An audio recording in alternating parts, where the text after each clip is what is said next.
मराठी ना मराठी नाच कोणती मराठी घेऊन आला ना हा.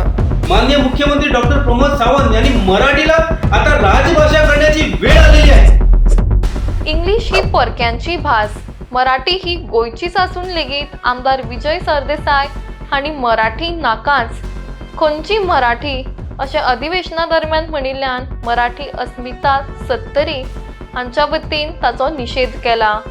मराठी ही गोंयांत पयलींच्यान आसा. भाऊसाहेब बांदोडकरांनी मराठी प्राथमीक शाळा गोंयांत सुरू केल्ल्यो.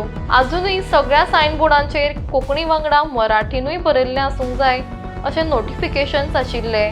मागीर अशें आसून आमदार विधानसभेत अशें कशें उलोवंक शकता असो प्रश्न पत्रकार परिशद घेवन मराठी मोगींनी केला. कित्येक आमदारांक ह्या भाशेचें ज्ञान आसा, मात दुर्दैवान मराठी भाशे खातीर कोणूच फुडें पावल मारना अशेंय तांचें म्हणणें. आमी कोंकणी भाशेचो निषेध करना, मात मराठी भाशेची जतनाय करपाची मागणी करता. सीएमान हाची दखल घेवन मराठी भाशेक राज्य भाशेचो दर्जो दिवचो अशीय मागणी तांणी केल्या. आज मराठी कुठल्याही ठिकाणी राहून बोलले तर ते सगळ्यांना समजते अशी मराठी आहे. स्टेटमध्ये सुद्धा बदली महाराष्ट्रात कर्नाटकमध्ये गेला तरी मराठी तीच असते. आज आमच्या गोव्यामध्ये सुद्धा जर आम्ही फिरायला गेलो तर वेगवेगळ्या गावामध्ये कोकणी सुद्धा वेगवेगळी आहे जी आम्हाला समजत नाही आहे. अशी परिस्थिती असताना हे कोकणीसाठी त्याशिवाय इतक्या वर्षाच्या असेंब्लीमध्ये त्यांना माहिती आहे की आज गोव्यामध्ये पेपर किती वाचले जातात, मराठीचे किती, कोकणीचे किती, इंग्रजीचे किती, हे सगळं माहिती असताना परत परत हे विषय कसे का चालू राहतात. आणि आमचे मुख्यमंत्री एवढी सगळी माहिती असताना सुद्धा मराठीला अजून राज्यभाषेचा दर्जा का देत नाही.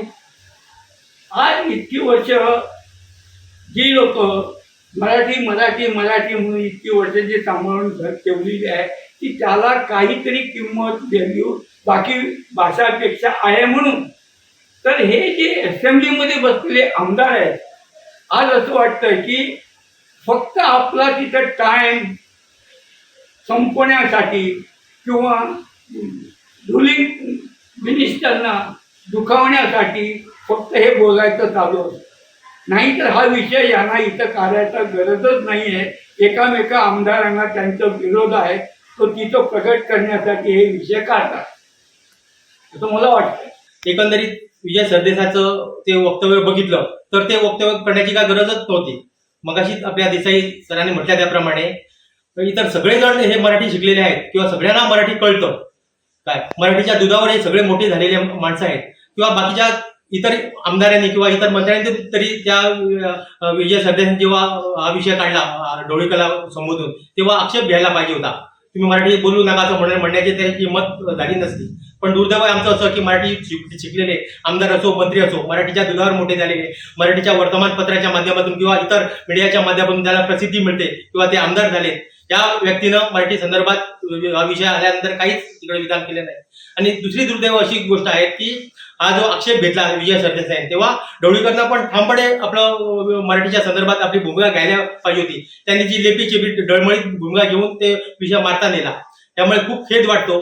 आणि हा जो आपण बहुभाषिक किंवा भाषा भगिनी या गोष्टी करतो ते फक्त आपल्या मराठी प्रेमींनाच काहीशा गोष्टी लागू होतात का हा प्रश्न इकडे निर्माण होतो. कारण कोकणीच्या संदर्भात जे त्यांचे व्यासपीठ म्हणून त्यांचे कार्यक्रम बघितले तर त्यांचे एकतर्फी गेलेले असतात. मराठी संदर्भात त्यांना किंवा दया माया काही नसते. पण आपली मराठी माणसं असेल किंवा मराठीचे कार्यक्रम असेल तेव्हा आपल्याला सर्व भाषा किंवा भाषा भगिनी या गोष्टी सांगून आपल्याला डळमळीत केलं जातं. जे मराठीच्या भाषेमुळे आपण शिकलो, मराठीच्या दुधावर आपण मोठे झालो, मराठीच्या भाषेमुळे आपण लेखक म्हणून निर्माण झाले, हे सगळे जे विरोधक आहेत मराठीच्या भाषेवर शिकलेले त्यांचा खरं तर त्यांचा पण निषेध करायला पाहिजे. कारण त्या लोकांनी या पूर्वीपासून ज्या कोकणीच्या लोकांनी बीज पेरली त्याचा आज हे दुर्दैवाची बीज आज आपल्याला इतर क्षेत्रामध्ये किंवा विधानसभेमध्ये दिसत आहेत. त्यामुळे आम्ही सगळे मराठी प्रेमीतर्फे सत्तरीतील इतर सगळ्या मराठी प्रेमीतर्फे विजय सरदेसाईचा या विधानाचा निषेध करतो आणि पुन्हा त्यांना विनंती करतो की या प्रकारचे त्यांनी मराठीच्या दिवसावर अवलंबून या प्रकारची विधानं करू नयेत विधानसभेमध्ये किंवा विधानसभेबाहेरही. कोकणी ही आमची बोलीभाषा आहे. त्या बोलीभाषेला आधार काही नाही आहे. ती बोलण्यापुरती समजण्यापुरती सोपी आहे म्हणून. परंतु मराठी ही संस्कृती टिकवणारी, आमची कला टिकवणारी, आमची अस्मिता टिकवणारी भाषा असल्यामुळे त्या भाषेला डावलून कधीच चालणार नाही. आणि ती भाषा जी आहे ती आपण नेहमी वापरतो. जेव्हा आपण वापरतो तेव्हा त्या भाषेला, जी मराठी भाषा आहे, देवनागरी लिपीमध्ये आम्ही लिहितो. पण कोकणीचं काय आहे, काही लोक इंग्रजी आपले रोमी लिपीमध्ये लिहितात, तर काही मराठी लिपीमध्ये लिहितात देवनागरीमध्ये. त्याचा अर्थ शेवटी काय होतो ते शेवटी मुलापर्यंत काय पोचतं, त्याचा अर्थ वेगळा होतो, त्याचा शब्द वेगळ्या तऱ्हेने उच्चारला जातो. मग त्या अशा संस्कृतीमध्ये आमची मुलं काय शिकणार आहेत? यासाठी आमची मराठी भाषा जी आहे ती, अजून मी असं म्हणेन की आमच्या गोव्यातील सगळ्या आमदारांनी आपल्या संसदेमध्ये मराठीच भाषा बोलावी, कोकणी बोलूच नाही. कारण त्या भाषेला अर्थ नाही, त्या भाषेला मागोवा नाही, त्या भाषेचा काहीच निष्कर्ष काय येत नाही. अशा भाषेला त्याचा उत्कर्ष करण्यापेक्षा मराठी भाषा जी उत्कर्ष झालेली आहे तिच्यामध्ये मुलांना जर शिकवलं आणि जर आम्ही ती वापरली तर त्याचा जास्त फायदा होईल. वास्तविक बघायला गेलं तर अशा पद्धतीचं वक्तव्य गोवा राज्याच्या विधानसभेमध्ये येणे हे खरं म्हणजे आमचं दुर्दैव आहे. गोवा स्वतंत्र झाल्यानंतर भाऊसाहेब बांदोडकर यांचा महाराष्ट्रवादी गोमंतक पक्ष आज सत्तेवर आला.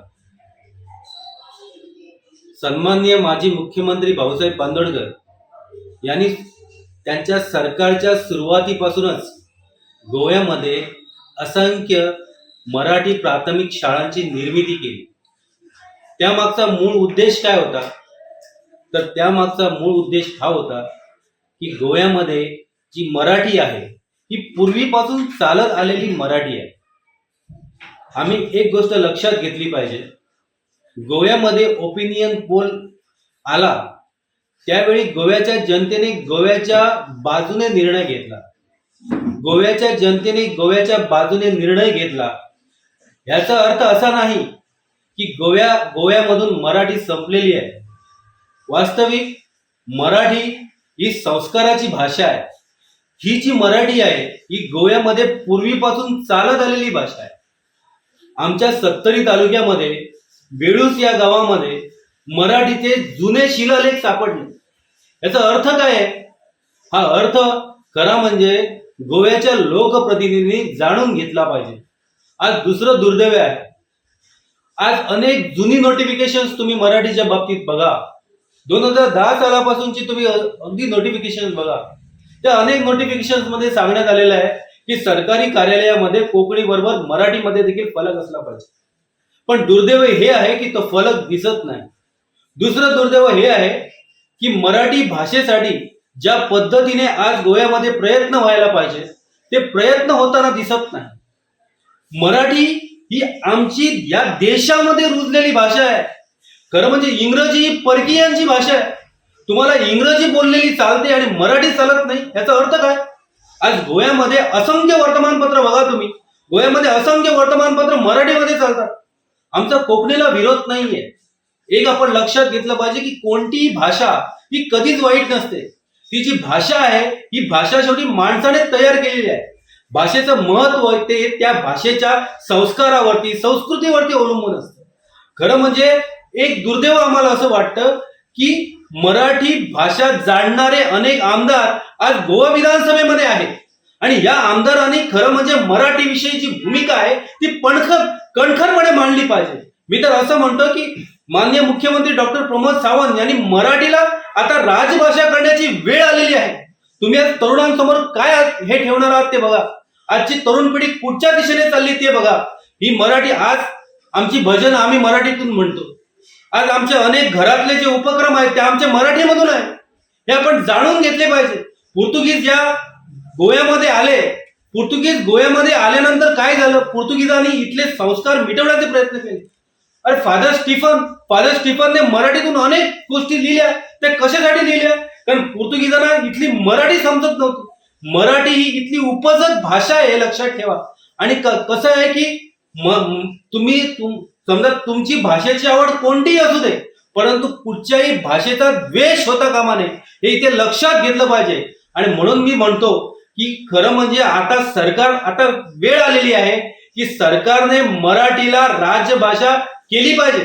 कारण आजच्या युवकांवर जर आपण चांगले संस्कार करायचे असतील तर मराठी भाषेची आवश्यकता आहे हे आपण जाणून घेतले पाहिजे. आणि दुसरी गोष्ट ही जाणून घेतली पाहिजे की मराठी सुद्धा गोव्याची भाषा आहे. आम्ही कोकणीला विरोध कधी करत नाही, आम्ही कोकणीच्या कार्यक्रमामध्ये पण जातो. अरे देशी भाषांचं संरक्षण झालं पाहिजे, इथल्या भाषांचं संरक्षण झालं पाहिजे आणि देशी भाषांचं संरक्षण झालं पाहिजे ही प्रत्येक आमदाराची भूमिका असली पाहिजे.